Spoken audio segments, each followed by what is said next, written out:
Hey everybody, more Spyro! It's been over a year since I covered Spyro 1, and I'm finally covering Spyro 2, specifically the PC version, so the load times are way faster, and I don't have to edit them out, and that's awesome. In the world of Dragon. The only game I have played in this series. This is my personal favorite, though I know some people don't like it because, like, it has some backtracking in it, and admittedly a lot of the challenges are kind of tedious, but I still think it's overall the best in the series. And Jacob, if you weren't able to get into this one, you might still be able to get into Spyro 1 or 3. Okay. I mean, I liked what I played, it didn't grab me as much. So, but I should give it another chance. You should. I love this game. This is one of my favorite games ever. I just wanted to say that, like, before I hadn't installed it recently, yeah, I was still playing Spyro 2, because I did Spyro 1 100% on Steam. But I remember playing through most of this, and yeah, it was fun.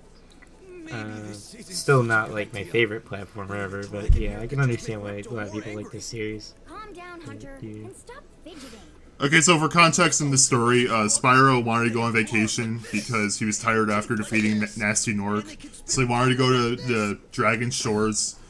But here in Avalar, these characters, Hunter, Alora, and the Professor, are looking for a dragon to stop Ripto. And guess what dragon they happen to get? Bet you can't. Oh my, it's almost like his name's in the game title or Barney. something. He's a dinosaur, not a Spyro. dragon. I mean, Yeah, technicalities. I mean, he's a dolphin dragon. Dolphin. That will make more sense once we get the ability to swim underwater. Alright, I want to rant for a second. They got Greg Berger back to... I'm sorry. They got Greg Berger back to voice Ripto, but they didn't get him to voice Hunter, and that upsets me immensely because I love his original voice. It was so stupid. It was like, "You're a dragon?" I know. Or that was incredible. I could use a partner like you. I love that. It's so funny and dopey. But like he talks like a normal person now, and I know some might say that was bad voice acting. Well, I say you are boring. Oh, man. I do have to say, like, I don't know, I got more of a cartoon vibe from the original version than, yeah, some of the voice acting in this. I mean, it still feels like a cartoon. It's just... The PS1 days. Just imagine, like, an old cartoon you watched as a kid getting a remake, and it just doesn't feel the same because they don't have the same voice acting. That's kind of how I feel about. But they do have a lot of the same ones. Like Tom Kenny voices most of his roles. But yeah, like Alora and Hunter are different. I mean, Alora's voice didn't care about her, to be honest. But Hunter, that makes me sad. Yeah. Incredible. Alright, one of my favorite details about the original game, I don't think it was intentional, but I like to view it this way. Spyro was perpetually angry in the original game, and my headcanon is because his vacation was interrupted. I mean, yeah, but no, wouldn't you be mad too?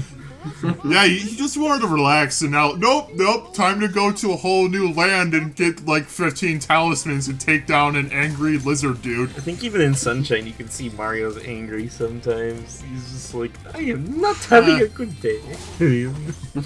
What is up with my favorite platformers all having the characters going on a vacation and it being interrupted? Sunshine, Mario World, this... I mean, why is that a trend? I kind of joined that camp too when Luigi's Mansion 3 came out, so...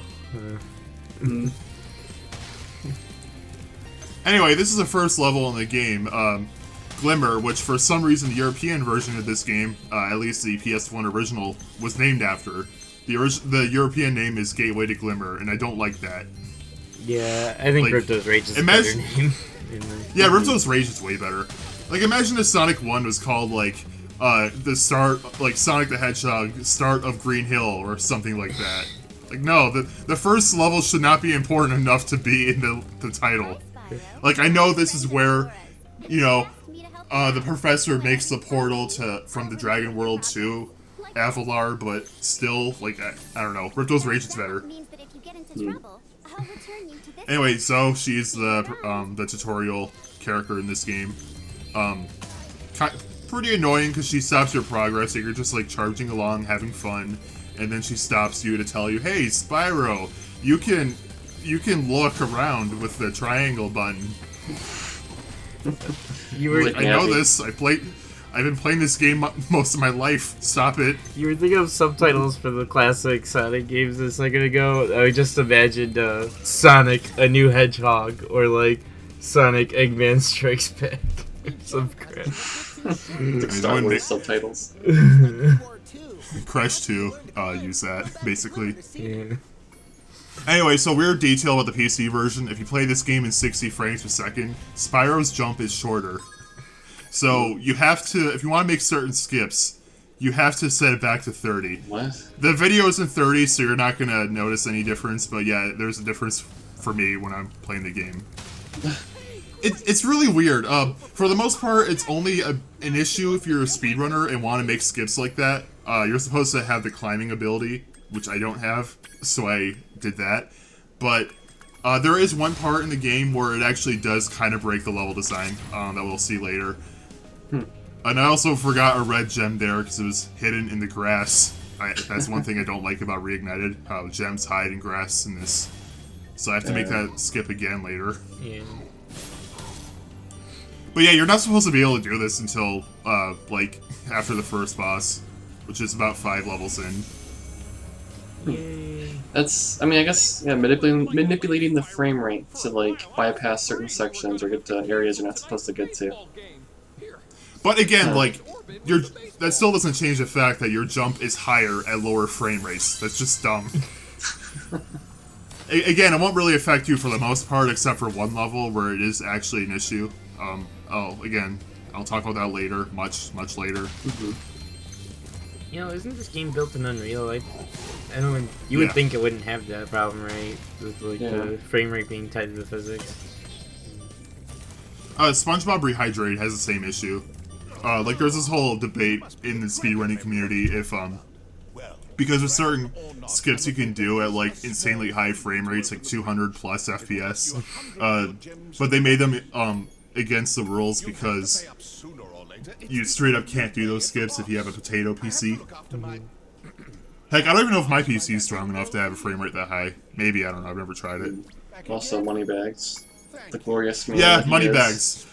This is the reason gems are a thing in this game. Every so often, he'll come up, and in order to get past the thing, like a wall, a bridge, whatever, you'll need to pay him a certain amount of gems.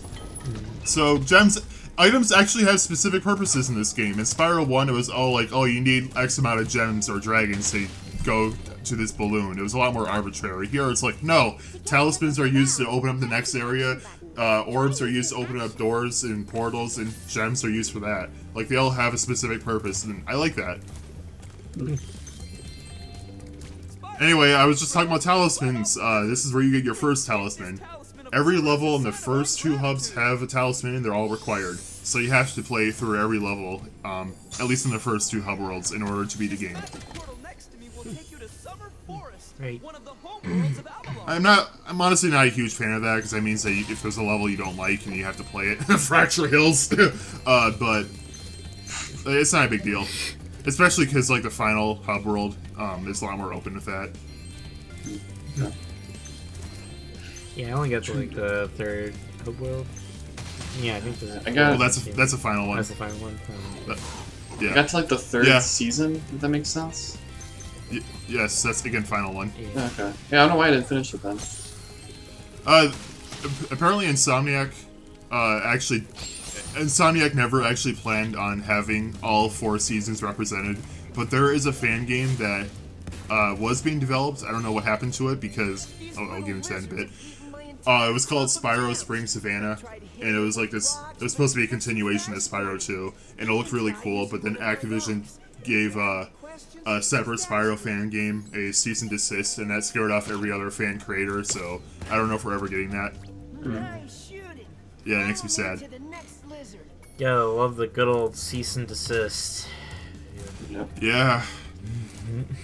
A little bit of this, a little bit of that. Bada bing, bada boom. Great. That's pretty much Nintendo in a nutshell. Yeah, I was gonna say Nintendo's way. Yeah.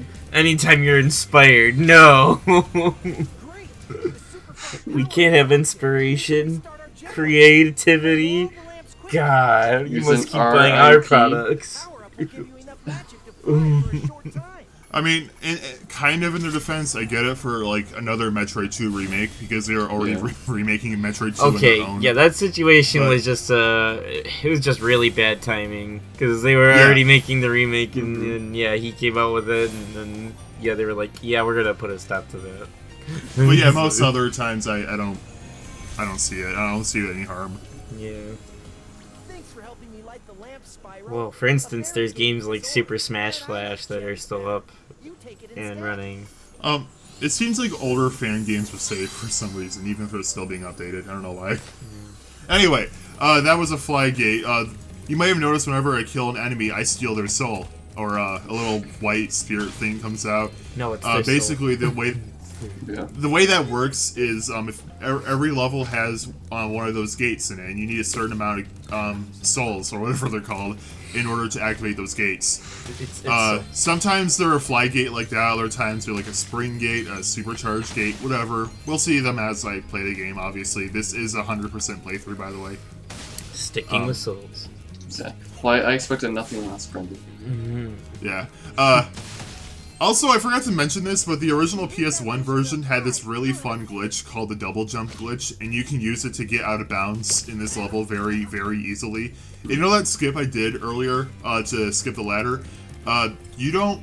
In the original game, you can still do a very similar skip to that, but it's a lot easier with the double jump, or alternatively, you can just, like, jump out of bounds and glide straight to it, which is even easier. I miss a double jump. It's a lot of fun. I want someone to mod it back in. I mean, someone found a way to put it back in Spyro 3, like the original game. Anyway, this is when I realized I missed a gem up there, so I have to do this skip again. Also, See, now- Spyro being a third-person shooter. Yeah. Oh. Oh, Yeah, I was... wow. Yeah, I hate Yeah, that. the grass hides gems in this. Yeah. I think for the most part, Reignited plays better than the original games because of the controls, but that's one of the times where the original was better in that way. Yeah, I mean, I get it, okay. like, you gotta make your game look pretty. I get it, but I don't know, I feel like they could have done something about it. Heck, even if gems had to float in this, I would prefer that, because it would make it more playable. You mean like have them like slightly hover above like the grass slightly? Yeah, like, you know how, like, items in literally any other platformer Yeah. float, like rings or coins. Yeah. Gems didn't float in the PS1 games, and how did I miss? Anyway, and I was fine. Oh my... Stupid Oh my lizard. gosh. That was fine in the PS1 game, but here it's annoying. You should just add in the thief voice every time you missed. Some golden ladies dropped it here yesterday. Oh yeah, fun fact, thieves aren't in this game. There's a character very similar to them in one level, but that's it. Yeah. I don't know. And I always played the Game Boy Advance one. I don't remember if it was Season of Ice. I think it was Season of Ice. But yeah, that game had thieves in it, and yeah, they were super annoying in that game because they would always outspeed you just slightly. You'd be chasing them in like this square room forever. Dylan, it was Season of Flame. The Season I of remember. Flame. Okay. Yeah, Season of Ice is poop. Okay. It feels like every level in that game feels like if they took an MS Paint spray can and just like went crazy and then scattered gems around. The level design in that game is so random and unfun. Jeez. It was still weird Season- to me though, because it was like one of those weird isometric platformers, almost like Sonic Labyrinth. But, yeah. Season of Flame I don't dislike, but I find it kind of boring. I actually really like Attack of the Rhinox though. I might do that for this channel. Anyway, this is when Alora introduces herself, and we have this line. What are you, some kind of goat? I'm a fawn, you dork. Fans love that line. Anyway, she, like in the original game, the top half of her was human-like, almost making her a centaur. But in this, she's like entirely fawn, and that kind of bothers me. I know people are gonna get mad at me because like people love this design. Some people love it a little too much. I remember there's this YouTuber does a lot of Spyro stuff, TL Game Master. He uploaded this cutscene when it was first revealed, and he said, I later heard him say that he had to delete so many comments that are just links to Allura porn. Wow. Jeez. I see, Brendan. Yeah. You too have seen the Steam community. You too. Oh god, that reminds me. There's a nude mod for her now. I forgot about that. There's a mod to give her big boobs, and I showed that in my second Reignited video on BB64. But there's straight up a nude mod for her now, and I saw that while like innocently browsing for new mods to play. And I saw that and like, ugh. Look how he has to add in the word innocently browsing. I wasn't. I didn't think I would see any Allura boob. Okay, no problem. I'll collect a few talismans, give Ripto the old hot foot, and be in Dragon Shores by lunchtime. Okay, so I love the hub rolls in this game. They're so pretty. I mean, I'm gonna take your word on it with our 480p footage. I see Vaseline screen. I know. I looked a little bit at the 480p versions I sent you guys, and like, yeah, it did look kind of gross. But you guys don't matter, so it's fine. I played it on my computer, so I know it looks nice. Even the original game, I love the way they look, like the atmosphere these levels have. It like, it's so good. Wouldn't mind 480p so much if it didn't just scrunch up with pixels in the middle every once in a while. Hey. Okay, so here I always miss a few gems, and I walked away thinking, I think I got all of them. I didn't. That happens a lot in this. Yeah. Not a lot in the original game, though. Yeah, but every time I miss gems, it was always at the beginning of the world. Like, one of the levels I think we're gonna see in this game. I don't remember if it was the first game or but there's, like, gems behind, like, this castle at the start of the level. That's Spyro 1. Yeah, Spyro 1. You're talking about Cliff Town. Yeah. But I just remember stuff like that happening to me even in this game. Well, that's different though. Those gems are like intentionally hidden. Yeah. Here it's like no, they're just in grass, so it's hard to see from certain angles. Yeah. Yeah, why did they do like green gems on green grass? Again, because the original game wasn't designed with grass blades like scattered everywhere in mind. Yeah. And they just didn't really do that great of a job, like finding a way around it. Maybe Toys for Bob just didn't notice. I don't know. Okay, if I didn't make it clear already, this is a remake of a PS1 game. The game originally came out in 1999, but this is a remake from 2018, specifically the PC version, which is why load times are so much faster. Yeah. I had to cut them out in our Spyro 1 playthrough. They're like 20 seconds each. Here it's like 2. Did you not play it on PC with Spyro 1? No, that was PS4. I had my old PC at that point. Oh, okay, gotcha. Yeah. Yeah, it really has been a while. Jeez. Yeah, it's been a year. I checked recently. We started the Spyro 1 playthrough, like, I think late December of 2019. Jeez. Nice job. Now we're in 2021, where the world is on fire. Yeah. Still Yeah, on but fire. it's like a small fire now in comparison. Yeah. Alright, so this is a thing like almost every Spyro game after this does, where they have Hunter give you the tutorial on how to glide. Like, Spyro 3 does it, Season of Ice and Flame do it, Enter the Dragonfly does it, yeah. For now, here's an orb for your collection. Every single game. Well, not every single game. Oh, yeah. Attack of the Rhinox has, like, this Professor hologram in this virtual reality area. In the original game, you can make that jump... In the original game, you can make that jump, using the double jump glitch, but that's not a thing, so I couldn't do it. Also, what do you mean? You were dolphin dragoning just a second ago. You're jumping around. Oh, most people don't do that, though, because, like, most people don't even know you can do that. Yeah, if you charge jump out of the water, you can do that repeatedly and go way faster. It's a speedrunning technique, but it's only useful for, like, the first 5 minutes, because that goes away when you learn how to swim. Dolphin dragon. A little backstory in that, like, years ago, like, I think I was in the 10th grade, I was playing Spyro 3 while Dylan was talking to me over the phone, and I just started randomly saying Dolphin Dragon, while jumping out of the water. Alright. Anyway, Spyro 2, first part done, very good game, play it. I'm gonna say that at the end of every part. Bye. Alright, see you guys. Bye.